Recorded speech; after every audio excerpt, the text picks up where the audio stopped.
Thank you for watching. This is SWS with another tutorial. We will show you on this tutorial how to arm and disarm the brand new Alula panel, which is now being installed in Lennar Homes at this moment. Okay, basically the system is saying that it is disarmed currently. We're going to go ahead and arm it away by pressing the button. You have 1 minute to get out of the front door.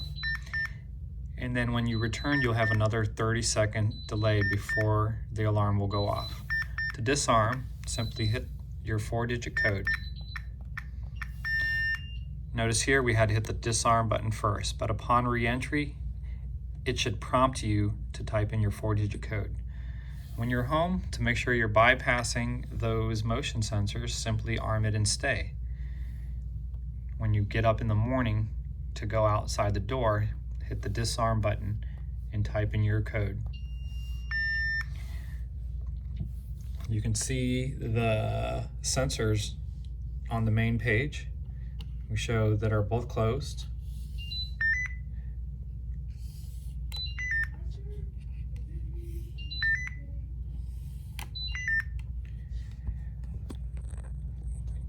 The panel also goes into sleep mode, so it does not waste energy.